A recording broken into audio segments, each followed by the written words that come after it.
And I guess it's safe for me to get this meeting started. I'm going to call the meeting to order. With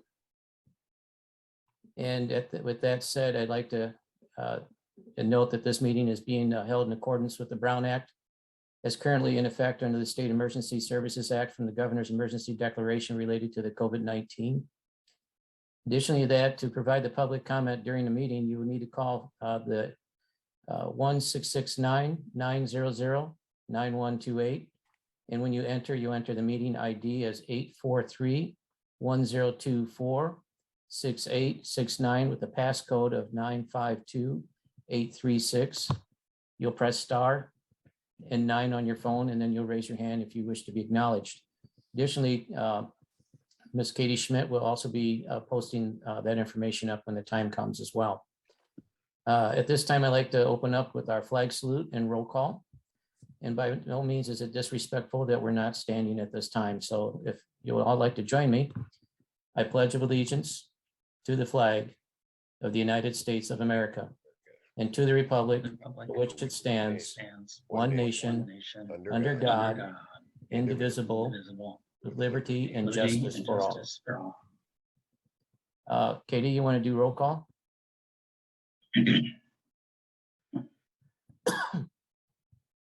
Roll call, Commissioner Blakely. He's not here. Commissioner Vice Chair Bradley. Present. Commissioner Halley. Not here. Commissioner Kine. Present. Chairman Mobley. Not here. Commissioner Seitz. Here. And Commissioner Wells. Here. Okay, just a quick note for our public that might be joining us. When it's time for any public comment on an item that you wish to speak to, the clerk will unmute your phone and you'll hear a prompt. They'll indicate your phone is unmuted. I wish to have you state your name and then begin your comment, and you'll have 3 minutes in which to comment. And at this time, I'd like to do a quick introduction of our new commissioner, Michael. Michael, I'm going to see if I can say your name correctly. I think it's German, it's Kine. Correct. Okay. I don't know what the protocol is on something like this, but do you have anything you'd like to say to the commission other than the fact that we are welcoming you here tonight? Well, I'm certainly excited to be here. My wife and I moved here to Fortuna about 3 years ago with our daughter, Naoma. And ever since I moved here, I've been wanting to be on the planning commission. So I'm excited to have the opportunity to do so and look forward to working with everybody in our community. Well, we're glad to have you. It's always nice to have that seat filled. So, and it's always nice to have some new thoughts and new faces too. At this time, we're supposed to have the election of chair and vice chair of the Planning Commission. We Go ahead. need to approve the minutes first. Oh, I'm sorry. I guess I need a motion to approve the minutes. I'm sorry, Katie. Thank you for doing that.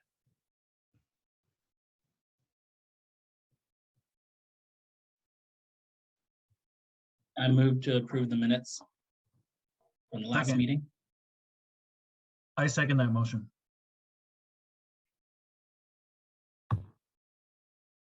Right, roll call vote. Commissioner Blakely. Yes. Here. Vice Chair Bradley. Yes. Commissioner Kine. Yes. Commissioner Seitz. Yes. And Commissioner Wells. Yes. Okay. Thank you, Katie, for keeping me in check there. I did go right by that. At this time, we're supposed to have the election of the chair and vice chair for our planning commission for 2022. I guess we have two options. One is we can entertain motions for those positions, or we could postpone it if we wanted to wait for our other two individuals to join us, which would be Stephanie and Mark, or Chris, I mean. Anybody's thoughts on that?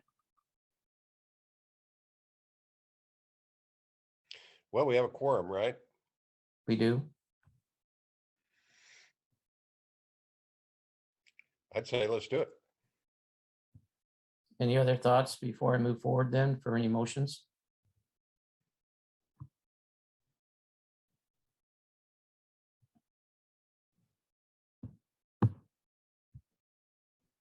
then I guess I'll open it up for any nominations for the chair. I guess we'll do that first, and then we'll make motions for our vice chair for the planning commission at this time.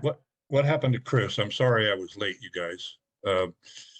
We, My computer wasn't working and then I had to use my wife's, and so, Liz, you want to address that? Because I think you tried to reach out to him. Yeah, we haven't had a message from him, Sandy, so I did call him and there was no answer, so. Sometimes he gets called away and has to leave the area for work. I don't know what the situation is. And in his defense, a lot of times he's in areas where he doesn't have cell service. I'd like to nominate Kevin Bradley to be the chairman of the planning commission, and I'd like to nominate Chris Mobley as vice chairman. I think we should do one at a time, don't you think? I do. We'll entertain for the chair first and then the vice chair, gentlemen. And No problem. With that being said, and that's fine, I would nominate Kevin Bradley as our chairman. I'll second that. is there any other nominations?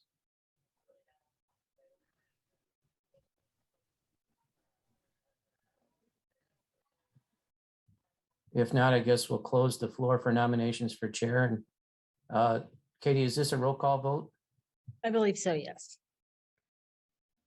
All right. Roll call vote, Commissioner Blakely, Yes. Commissioner Kine, Yes. Commissioner Seitz, Yes, and Commissioner Wells. Yes, I guess the motion passed. Thank you, gentlemen. I appreciate the thoughts and the confidence in me. congratulations, chairman. Thank you. It's it'll be a fun year. Okay, we'll have a fun year. At this time, we'll entertain the motion for vice chair. I'd like to nominate Chris Mobley as our vice chair.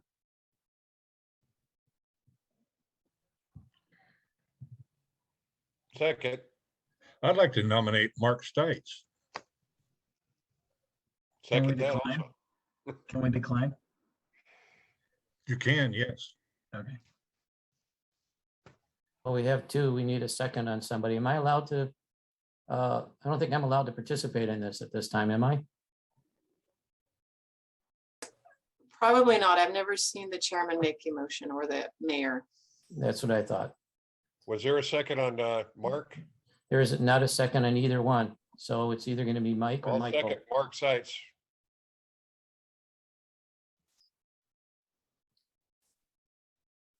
Well, I guess if there's no other nominations, because I'm thinking if Michael chose Chris, we'd have to, I don't know what we would do. So I guess I'll close the floor for any more further motions and entertain the vote. Floor is yours, Katie. All right, Commissioner Blakely, Yes. is Kevin going to be able to vote for this? I know he can't nominate, but he can still Yeah. vote. Okay. Can vote. Chairman Bradley, Yes, Commissioner Kine, Yes. and Commissioner Wells. Yes, okay, the third item on our agenda tonight, everyone, is appointment by the chairman of a planning commissioner advisory subcommittee to study zoning and other land use matters relating to the planning commission's duties. Liz, would you like to maybe add a little bit to this so we have a little bit more clarity what this is all about? Yeah, so this is derived from the conversation that the planning commission had at the last meeting, where you did express interest in creating. I know you talked about the planning commission meeting separately. I think you meant as the whole commission, to study items. And then there was also talk about a subcommittee. So I did look at the bylaws to see what was spoken in the bylaws about that matter. And I did find a couple of things. And I can share the language right from the bylaws on the screen. And you can show you exactly what it says. So you can consider how you want to do it. So one of the items allows the commission to have workshops as a whole. So it says the commission may be convened as a whole or as a committee of the whole in the same number as prescribed for the calling of a special meeting for the purpose of holding a study session, provided that no official action shall be taken and no quorum shall be required. So that just means that you may schedule a special meeting for the commission. And, typically that would not be televised. It's like a study session or discussion to just, discuss matters informally. And then the next items is that subcommittees and advisory committees may be formed. And in that regard, the chairman makes the appointment. So the chairman shall appoint subcommittees as needed and may appoint a chairperson for each subcommittee or may also serve in this capacity. Members of the commission shall represent at least 50% of the membership of any subcommittee. So that would be 3, I guess that would be 4, at least 50% would be 4 commissioners would need to be on the advisory committee. So you have a choice as to convene as the whole and discuss what you would like to do. I know there was talk about studying parking with the idea of, then making some kind of a recommendation to the council on pursuing a rezone or something like that. There are other issues that can be discussed. You could meet as a whole to talk about that, or you could go right into forming a subcommittee to do that same thing. And then they could bring back information to the planning commission, and then you could make motions to have something, then formally pursued. So it's up to you how you wanted to do it. But this agenda item does allow you to do that tonight, to take action on this. Okay, well, I'll open it up for discussion.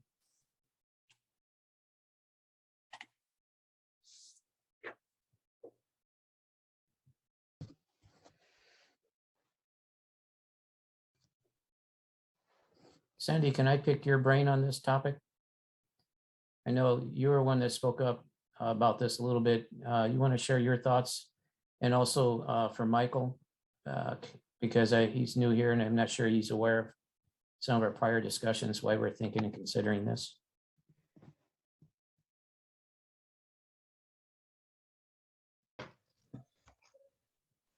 This was up in the last meeting, right? This was discussed. Yeah. What brought it forward? I'm curious. Well, we had a lot of things. One of them that Liz talked about was the parking. There were some concerns there with regards to how the new This is related to the auxiliary housing units. right. Oh, okay. I remember that now. And I think we had some additional things that we brought up to, and at this point, I just don't recall all of them. Yeah, The Chris, intent was to create go ahead, Mark. well, that's okay. My memory is not the best either after a month, but Chris was concerned about how parking, especially over in the area of where we approved last time's apartments or multifamily dwelling, pardon me if I'm misspeaking, over by, it's kind of the general area of the Fortuna Rehab Center, but it's not quite there, but there's some other housing in there. And Chris Mobley brought up the fact that there's some pretty good concentrated use of the street for parking, and it's a 1-lane street, and look at that as well as some other things to try to just review our whole growth plan for the city and make recommendations to the city council, as well as look at anything that might need to be changed in our guidelines. But I'm probably not using all the perfect words for that. That's a pretty good No, statement. I think you're right, Mark. And I think we're going to also look at some other additional items that we talked about in the past and start looking at some ideas and discussions. And I don't know if I remember correctly that during these subcommittee meetings, Liz, all we can do is write up some suggestions for zoning to be brought forward to be considered and voted on, correct? That's right. So you can formulate ideas and you can study things and then make a recommendation to the planning commission. and advise the planning commission on what you found. You can, it can be informal. You can just talk about ways to deal with matters while you're commissioners. So as applications come forward, how do you guys want to apply, the existing standards that we have? Or, you could vote to make a recommendation to the council describing what you found. And then the city council could direct you to pursue that further, with ultimately, proposing zoning amendments that we would then go through the formal process to make a zoning amendment. So either way, you can, however things turn out, you might study something and find, the more you learn, our standards are appropriate, and how can you apply them better on a case-by-case basis, or you might find that the standards are have shortcomings and you'd like to adjust them to fix problems that you see. So you don't really know what might come out of it. I think that's the purpose of having these subcommittees, is that that group can analyze and study and then inform the whole group and then make a decision, take an action. But yeah, the subcommittee isn't a decision-making body per se. There won't be any motions to adopt or, other than advising. Now, am I reading this correctly that I can just appoint? That's what the bylaws say, that the chairman appoints. I know at one time, I think in our discussions, we talked about the entire planning commission sitting down together, which was one of those two options, correct? Yes. I think that's a good idea. That would be my 2 cents, is to do that. And then maybe after we all sit down or do a workshop, filter it out if it can be more effectively done on a smaller group. And there may be people at that point that are just interested or prefer others handle the work, perhaps.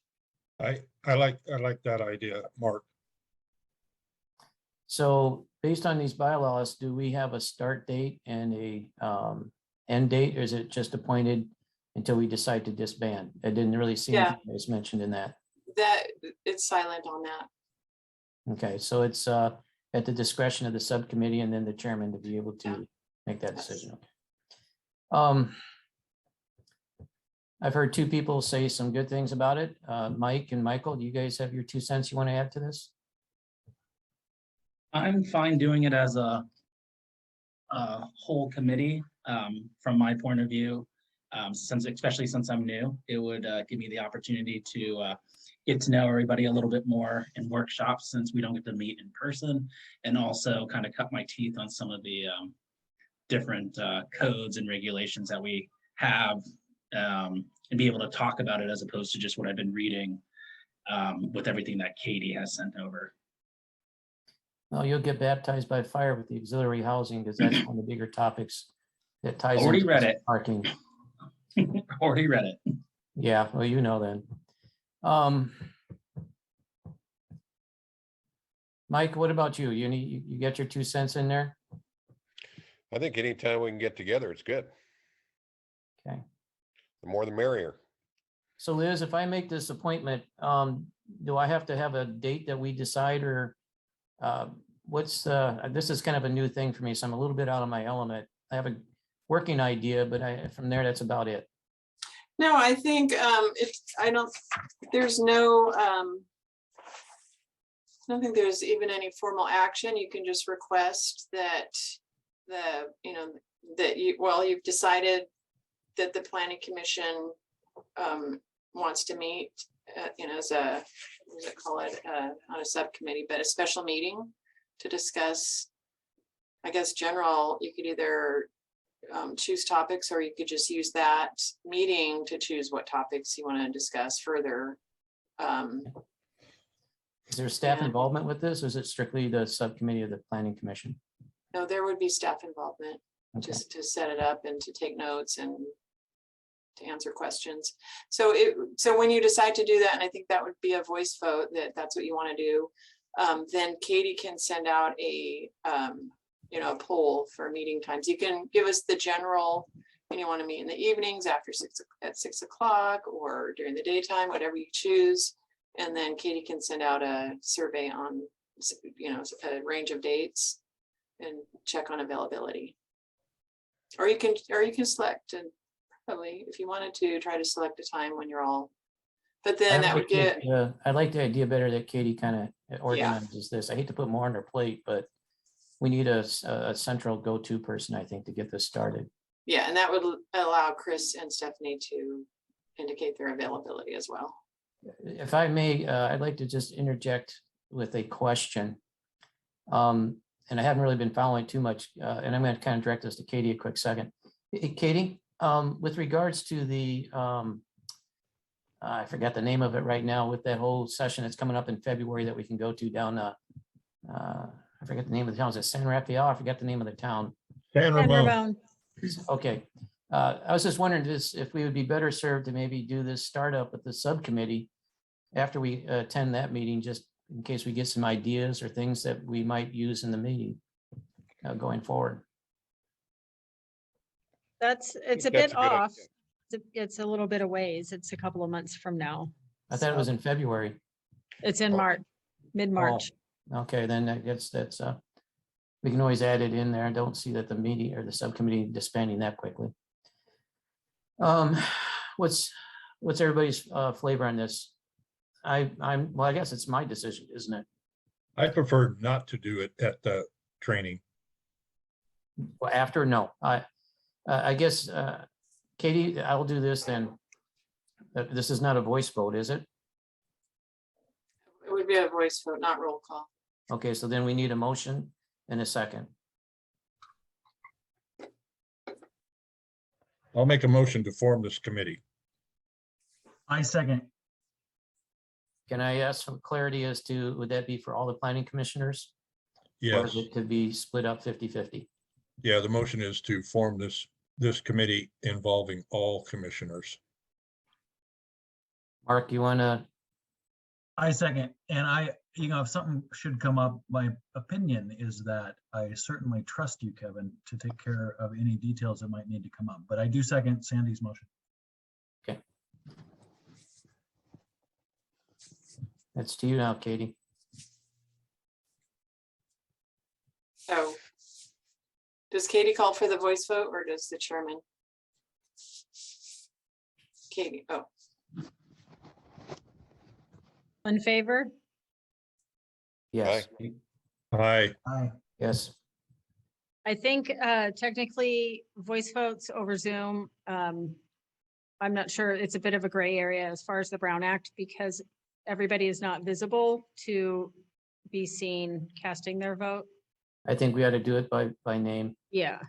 So go ahead, Katie. So Commissioner Blakely, yes, Commissioner Kine, Yes, Chairman Bradley, Yes, Commissioner Seitz, Yes. and Commissioner Wells. Yes, okay. And then Katie, I'll just leave it in your hands to send out a couple of suggestions. And I'd like to make sure that whoever's going to be attending from the staff, I'm assuming it's going to be you, that you keep your calendar in mind too, because we do want to respect your time. did you want to indicate whether you want to meet during the day or at night, like 6 p.m., like, just give her a general idea? You could Well, even I'm meet, gonna- Let's open that up for discussion. Mark Seitz is available any old time except for Wednesday night and Sunday morning. I have an idea, what about Tuesday, the other Tuesdays at 6 p.m.? But that Yes. seems to work for everybody. It's doable. yeah, We could still send out the survey in case anyone has some other kind of a regular commitment on the alternate Tuesdays. Does that sound good? Yeah, why don't we, can we do two options? Let's do the alternating Tuesdays, and then is there a suggestion for a second one for Katie to send out that broadcast email? Yeah, yes. I mean, we could do a daytime suggestion as well. Would that work for you, Michael? Some people, Michael works, Brad, Kevin works, Chris works. I'm not sure if Mark, I work, but I'm very flexible with my position. As far as my daytime, as long as I have enough notice, it's doable for me as well, daytime. I just don't know about everybody else's work schedule, and I would prefer that we could get as much of a majority of the planning commissioners as possible, so. That has to be evenings, it has to be evenings. Michael, are you flexible on your schedule? Yeah. Yes, my supervisors are very excited about this new opportunity for me. So they have blessings if there's something during the day. All right, great. Okay, Katie, you got it then. Maybe look at your schedule and then let us know at daytime, maybe one or two times options during the day, and then alternating Tuesdays from our second and fourth of the month. Does that work for you, Katie? Yes, are we going to be meeting continuously or a one-off meeting and then? I think, I don't see us getting a lot accomplished in that first meeting. It's just my opinion. I don't know about the rest of the planning commissioners, but I see that we're gonna probably start groundwork. And then from there, I don't know, I see us probably meeting at least probably at least 3 or 4 times would be my bet, but I don't know. Anybody else got a thought on that? I concur. I think that sounds good because we don't want it open-ended, and people like me will strive to put a cap on it, but I think we need more than one. I think we ought to cap it at 4. And then we can always discuss it later on as to what other options, if we need to do anything else later. Okay, I will send out a poll tomorrow. Thank you, Katie. I appreciate you. Thank you. Any other discussion on this matter? Otherwise, we're going to go on to our next one. Okay, well, our next item on agenda is approving a conditional use permit to allow a business sign that projects 5 feet over the public right of way in the downtown retail commercial district. The applicant is Kim Brown from Cornerstone Realty. And the location is at 1131 Main Street. Liz, do you have any history on this for us or discussion?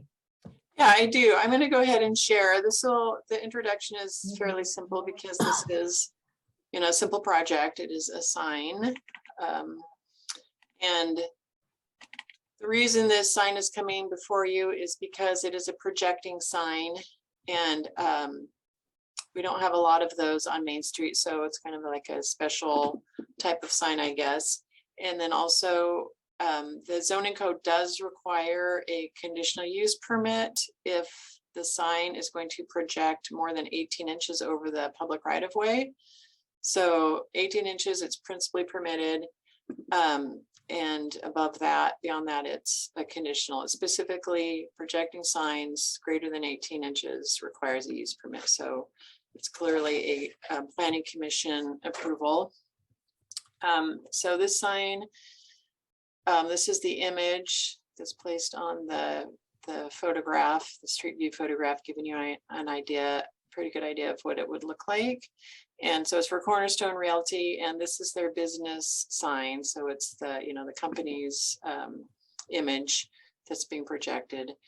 And and then this is the storefront. So this is on the south side of Main Street between 12th Street, which is just out of view to the left, and then 11th Street, which is further down Main Street there. So then with that, and actually this image kind of gives you a good idea of what the street looks like as far as any other projecting signs. So for the most part, that side of Main Street is does not have any projecting signs. You can kind of see the city's banner. There's the waving banners or the flag banners on the posts along Main Street, and there's a better view subsequent to this slide that shows how close it is. And then on the other side, there aren't any projecting signs, but there are a lot of the awnings on Main Street, which do project over the sidewalk about 4 feet. This is a 6-foot projection. So, it's not a small projecting sign, but I guess it's similar, pretty similar to the awnings. Let's see. Oh, I need to go to this slide view here. Slide. So this is a larger image of the sign. You can see it's 72 inches, or yeah, 6 feet by 4 feet. And then it would be posted or attached with a bar. And just for safety's sake, the building official, so the sign would require a building permit. So after, if it gets approved tonight, it would then be subject to a building permit. And then the building official did indicate that he would want to see an engineer's signature, or so an engineer basically reviewing the attachment to the wall. So just to make sure, that it's not going to fall down, and also that there's enough wind shear, that the wind isn't going to blow it down and injure somebody. So so they'll be reviewing the weight of the sign, the size, and how it's attached to the wall. So just so you are comfortable with that. And then, oh, I did want to talk about the findings before I go on. I just have some street view photographs, but the other matter for the Planning Commission is the zoning code does provide the findings that would be made for any exceptions to the sign code. So the sign code itself does have the use permit allowance for signs that want to deviate from the regular standards. And it does include 4 findings that you would make in your consideration. So it gives you some guidance as to what, what's appropriate or not. And those are provided in your packet. The applicant did submit as part of their application, they did make the findings, or, they provided their explanation or justification. And then in your staff report, those are provided with additional staff comments. So just real quickly, the 4 findings are that the visual access to an existing sign should not be blocked or impaired. The maximum size is not more than 50 square feet larger than what's allowed by the code. The proposed sign is compatible with the immediate environment of the site in terms of height, mass, material, texture, color, and detail of construction. And that the proposed sign is needed because of economic hardship. So if you have any questions about those, I can answer them or try to, but I did provide the applicant's response and then staff's response, and then you can, you can discuss those further. You might have some additional findings one way or the other, and that's your purview to do that. So as far as the sign itself, I just thought it'd be interesting to look at what's already existing in Fortuna, as far as wall signs and projecting signs. So this is starting at 9th Street, and this is not it's not a projecting sign, it's a pole sign, except that it does project over the sidewalk. And then Lowe's Furniture has kind of an interesting projecting sign. It's probably 8 feet tall and projects, at least 4 to 5 feet there. And there aren't a lot of other ones on this area of Main Street, although there are some awnings. Just thinking about the historic nature of downtown, it's just interesting that some cities, if you look out there, at what other cities do, and you can see that they prohibit projecting signs, as if it's, protecting, their goal is to protect the image of the downtown and not let it be what they would consider cluttered. And then other towns embrace projecting signs. In their opinion, those types of signs are historic and are appropriate for the downtown. And when you look at old photographs of Fortuna, I should have looked for one to give you. There are, a lot of, it's definitely a historic thing to have projecting signs. There were a lot of them. So Fortuna's code is, really silent except on projecting signs, except for that one, allowance of 18 inches. I guess that's what the opinion is. Then, it supports 18 inches, and then beyond that, it's saying, well, they, they are okay under certain circumstances, and that's what the findings are for. Yeah, I think for the most part it's silent, but there is some discretion in these larger signs. So continuing on, the Ill Valley Appliance sign that was approved, I think about maybe 3 or 4 years ago. And that one is, I don't remember the height, it's probably 6 feet. It goes out 4 feet. So it's a little bit more, it's not as deep, but it's certainly taller. It's more similar to that Lowe's sign. I think in those cases, it keeps with the scale of the building. That height kind of really matches. And in this case, it's otherwise a boring wall that I think it's enhanced by that projecting sign. And then there's no signs, just wall signs along the rest of that side of Main Street, and just the awnings on the north side, and awnings at Green's Pharmacy. This is kind of the same image. And then this is the block. Cornerstone Realty is just on the other side of this banner here. There really aren't any projecting signs on this side, but there's still a lot of activity, a lot of variety in the just the attachments, the awnings, and just the variation in height. So definitely a lot of interest over there. On the other side, on the north side, we've got some awnings, and there is a projecting sign at the what's now a gym. Oh, this is an image. Kind of got it at 2 different angles. It's really just that block between 11th and 12th, to kind of give you an idea of what's there already. This site has historically just had these flat wall signs, including the current Cornerstone Realty sign. There's this banner here that, oh, I have another image there. It's in proximity to the Cornerstone sign. I don't know how much of a, visual blockage it would be. I don't think there's a huge amount of interference, a little bit. If anything, the cars going east on Main Street would see the banner, and for a brief period, the Cornerstone sign might be blocked a little bit, but then the cars going to the west, they have enough distance across the street, so they wouldn't experience any kind of a blockage. And then continue, oh, I went wrong way. This is on the other side, east side of 12th Street or 9th Street. Beverage Plus did just have their little small projecting sign approved. And then store, that one has historically been there. That one looks like it could be 6 feet. But of course, it's on the 2nd story.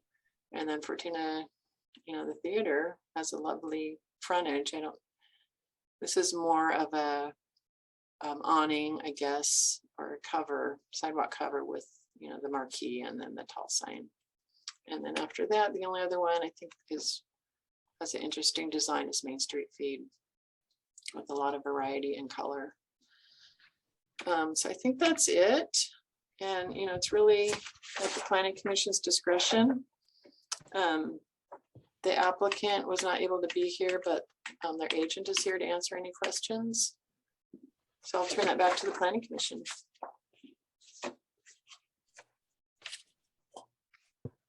Okay, I'll open it up to some discussion. I have no questions. I think the presentation and the written materials, as well as what you said here, was very good. So I have no questions.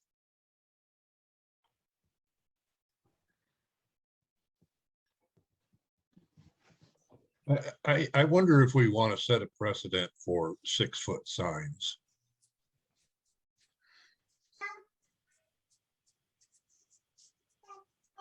I'm not sure I do.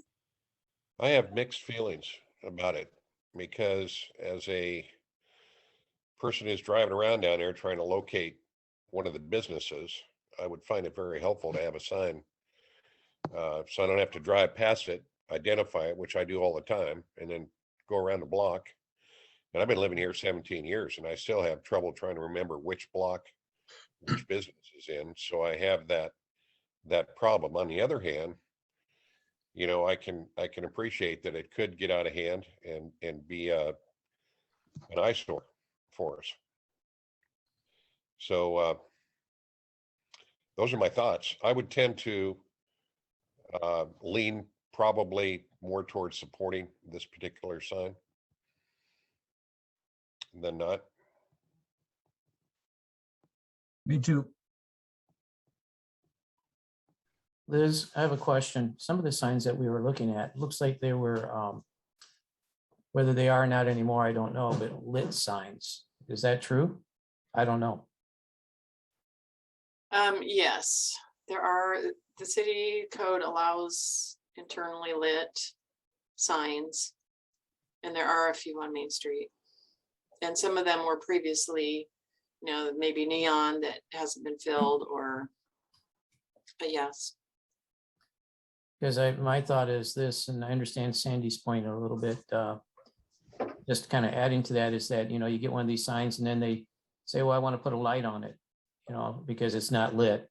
And then at what point do we keep it making these exceptions?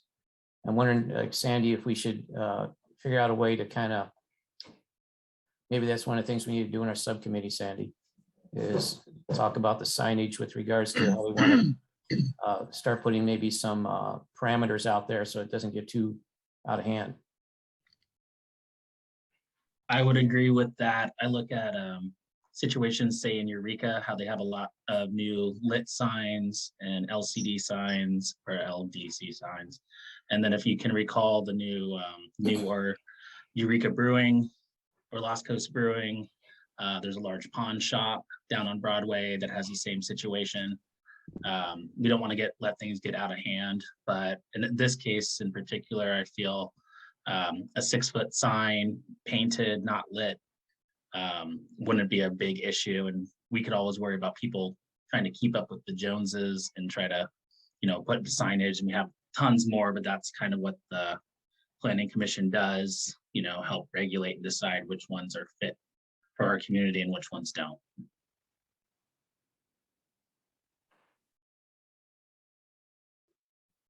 Any other thoughts or discussion?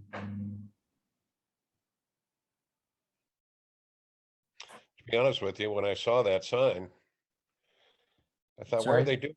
Because they already have a sign out there. I knew the sign, and I thought it was one that came over the sidewalk.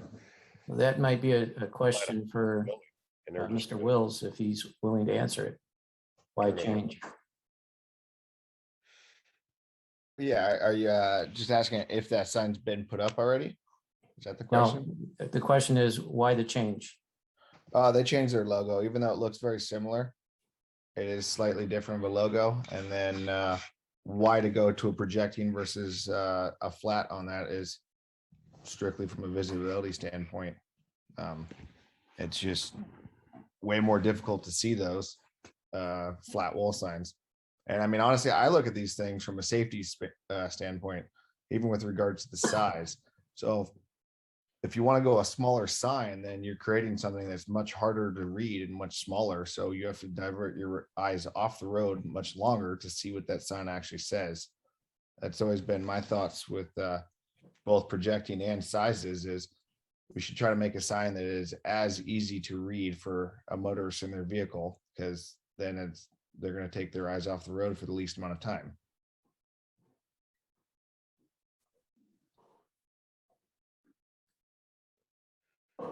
Any other questions for Mr. Wills? If not, Katie, I think this time we should open it up for public comment. If you could put the little sign that you have for the phone number would be appreciated.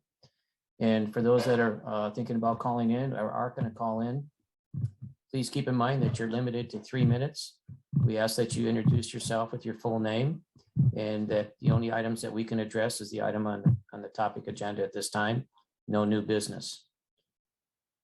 So as you can see, the number is 1-669-900-9128.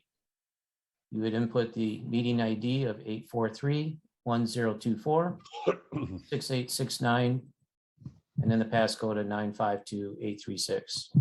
On which time you hit *9, and then Katie will be able to allow you to enter into the meeting. Thank you for posting that, Katie.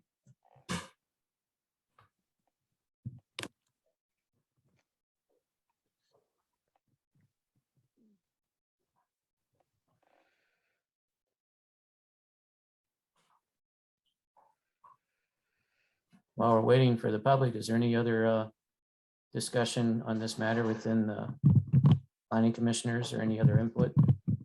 I just had one question. I believe I know the answer, but I want to bring it up anyhow, and that is in reference to opening a can of worms and having lighted signs and so forth. I assume that if somebody else decides they want to sign, it would come back before us and we'd have an opportunity to discuss it and make recommendations on approval or not based on the individual sign, right? Yes, that's right. So the sign code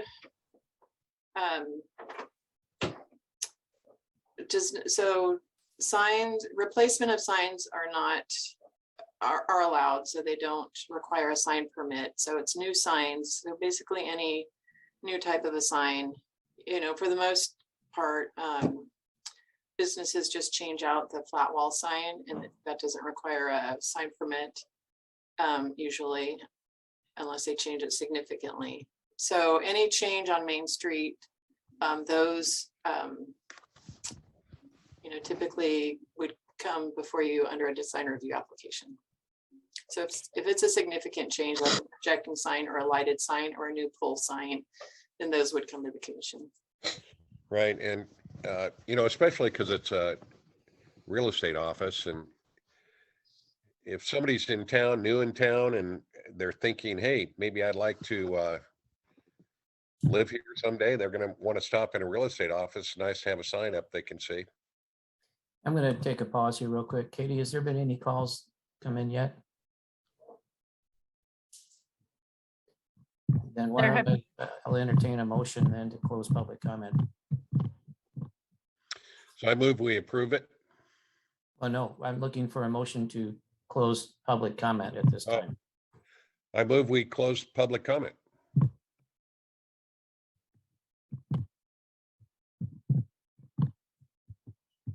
Second. I don't think we need to do a roll call on that, do we, Katie? We do not. Okay. Then I'm gonna just take charge here real quick, and I have a question for Mr. Wills and then a comment. Mr. Wills, when you started this whole process with this sign, how long was the process from beginning to the point of tonight's meeting for you? I think we submitted on November 15th. If I So recall. not quite 2 months. Yeah. Okay. The reason I bring that up, everyone, is because I went through a process when I had my sign put up for my business downtown.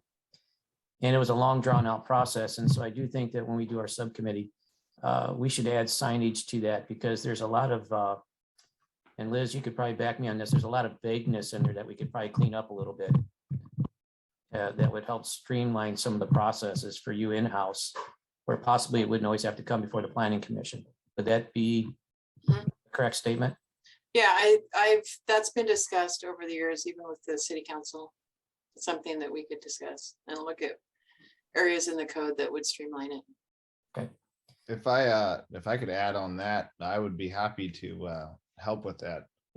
I'd help Rob Homeland do the entire new City of Eureka sign code when they did that. And obviously as a sign guy, I have a lot of knowledge and I know what works and what doesn't, and a lot of good input on signs. So Liz has my information. If you guys need help on that, I would love to help. I don't know if we can add them to the subcommittee or not, I think, but go ahead, Liz.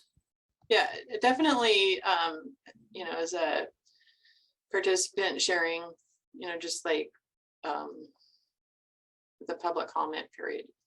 You know, your subcommittee would definitely be able to take suggestions and ideas and comments and just include them in the discussion. Yeah, I think I'd be more like a consultation or something where you just, that's, you know, I wasn't on a subcommittee, I should say, with Eureka. But I basically sat down with the planners and we went over every type of sign, and they took my input. They didn't listen to everything I said, of course, but they definitely at least had the foresight to, why don't we talk to a sign company and do this? And I'm sure that would Okay. apply for other codes and things like that. Well, Mr. Wills, we'll keep your name there, and we'll figure out a way to maybe try to get you incorporated in that, because I would like to pick your mind on that. Yep.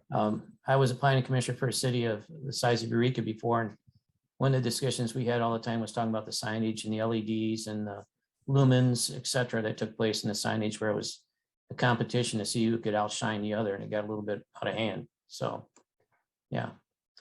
I guess at this time we can entertain a motion. Mr. Chair, I motion to adopt resolution P-2022-3078, a resolution of the Planning Commission of the City of Fortuna approving a conditional use permit to allow a business sign that projects 5 feet over the public right-of-way in the downtown retail commercial district.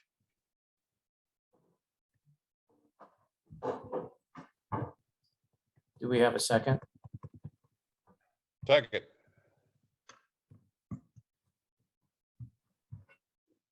Katie, you want to do roll call? All right, roll call vote. Commissioner Blakely, No, Chairman Bradley, Yes.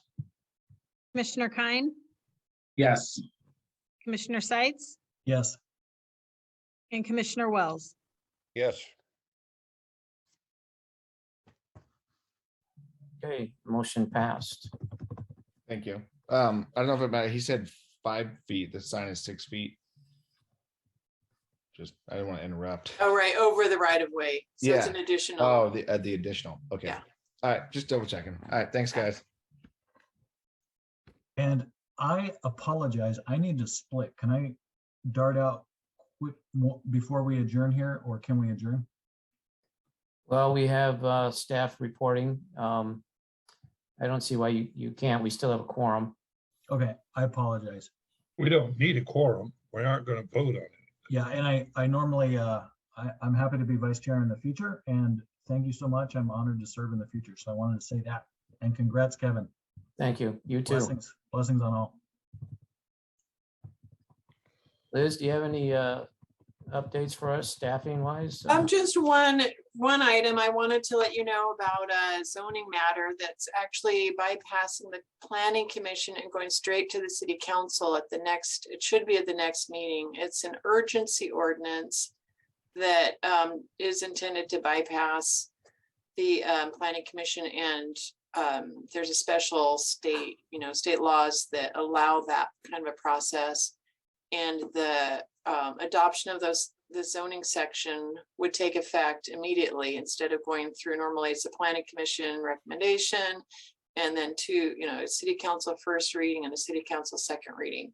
So state statute SB 9 took effect on January 1st. It was a really short process for the state. I think it was signed in October, and then it became effective on January 1st. And so we're kind of picking up, following suit with what many communities are doing, passing an urgency ordinance, which will, so let me let you know what SB 9 is. It's another of the state's housing laws, housing bills. It's really similar in nature to the accessory dwelling unit ordinance that, that you just went through. And what SB 9 does, and you may have heard about it, it's considered turning single family neighborhoods into multifamily neighborhoods.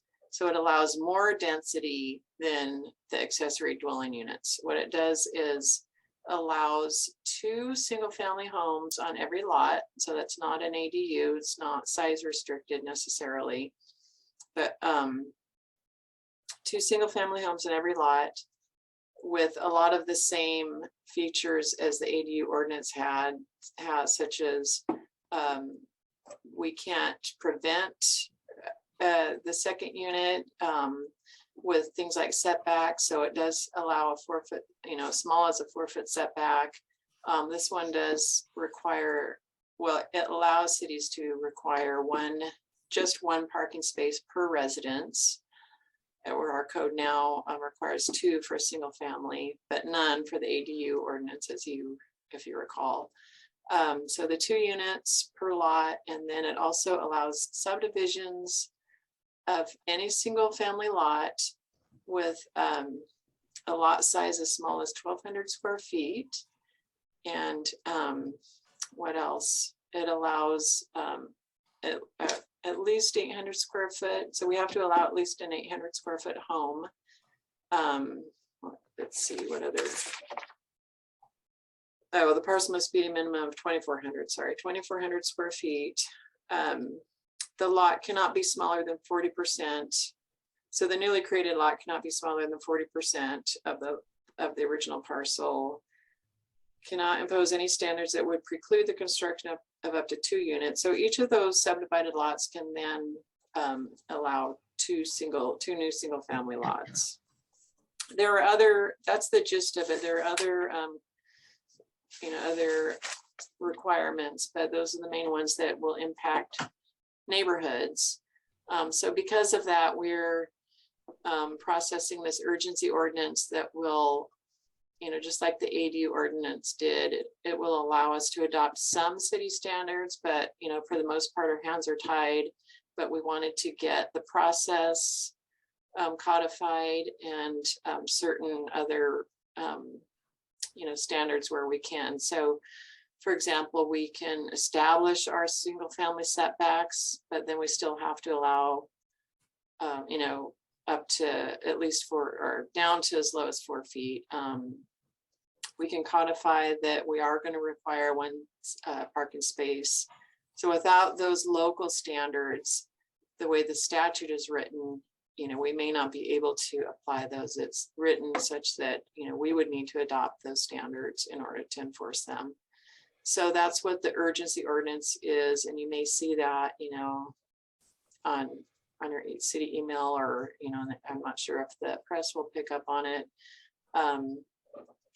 But we're not bypassing you on purpose. We just wanted to get something on the books as quickly as we can. And then the city attorney is recommending, and that's how we've written it, that we will, that's an urgency ordinance, but we're still going to process something to the planning commission to give you time to look at it and, consider it, make a recommendation, go through the regular process. What comprises an urgency? Give me a scenario that speaks of urgency to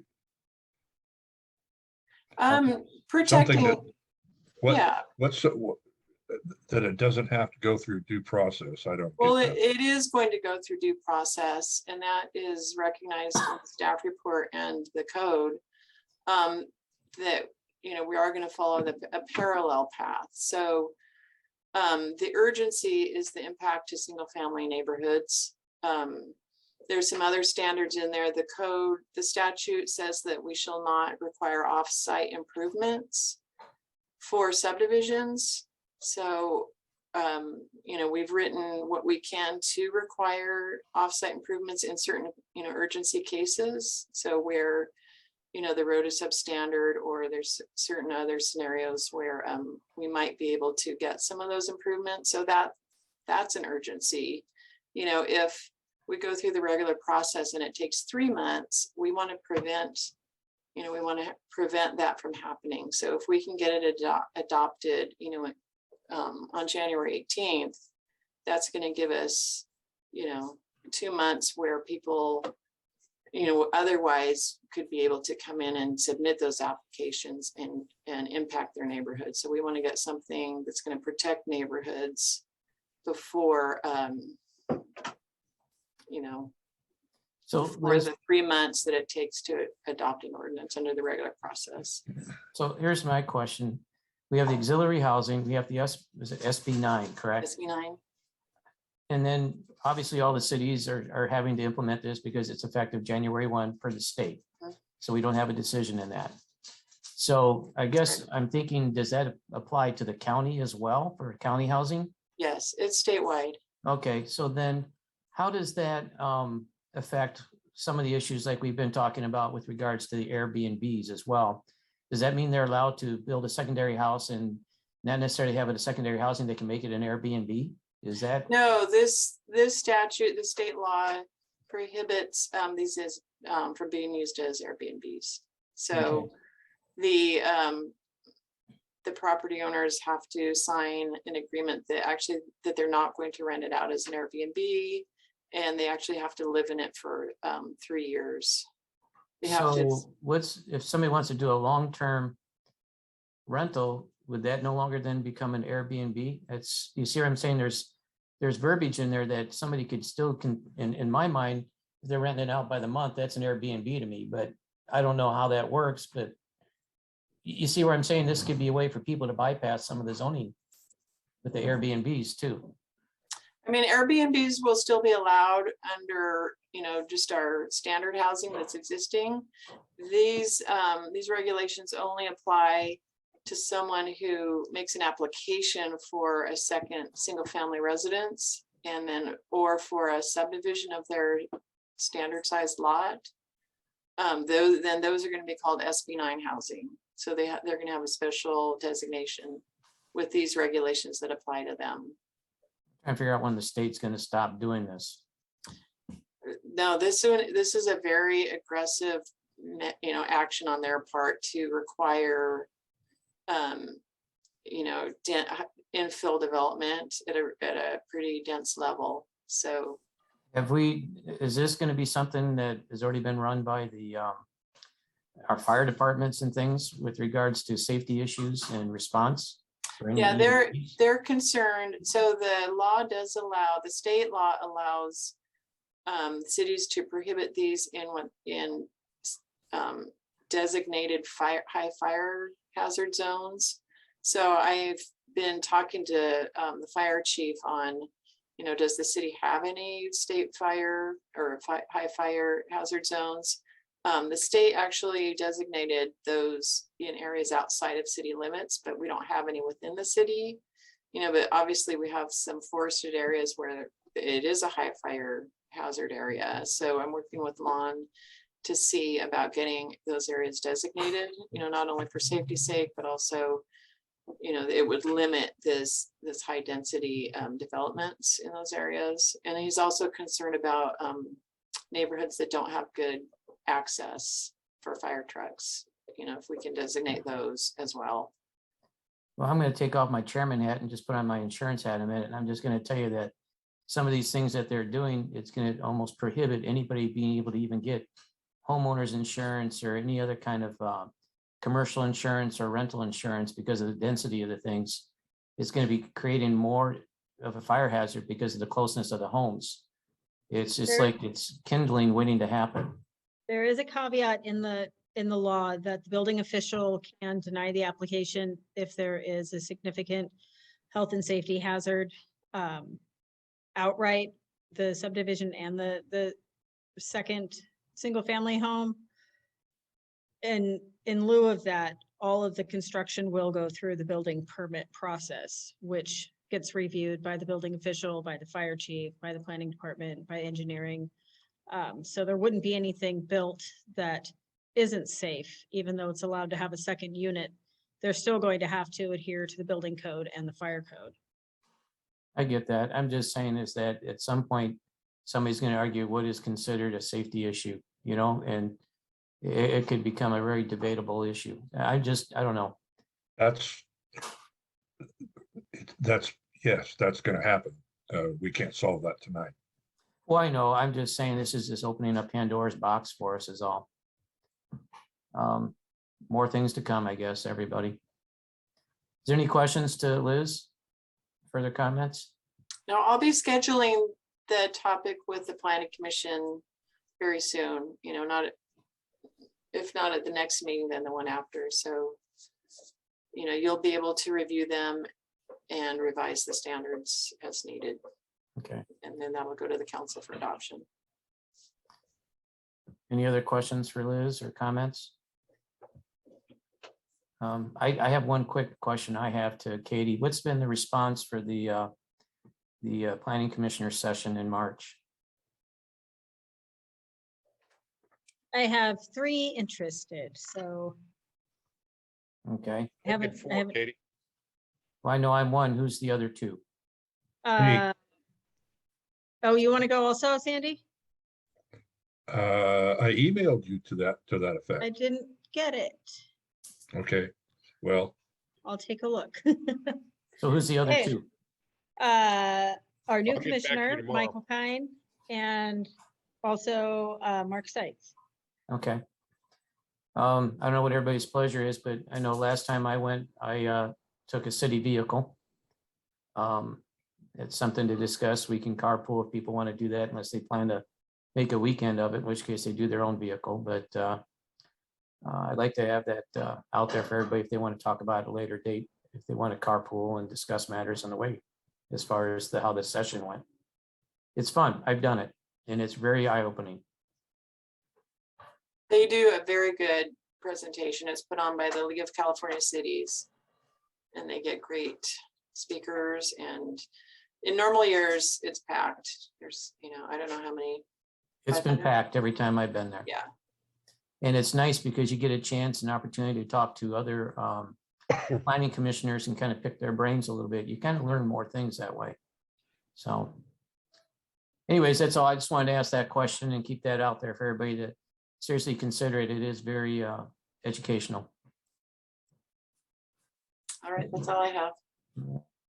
Anything else? If not, I'll entertain a motion to adjourn. motion to adjourn. Second. Do we need a vote on that one, Katie? We do. Commissioner Blakely, Yes. Chairman Bradley, Yes. Commissioner Kine, Yes. and Commissioner Wells. Yes. Thank you, everyone. And Liz and Katie, again, a superb job. We appreciate all the work you do for us.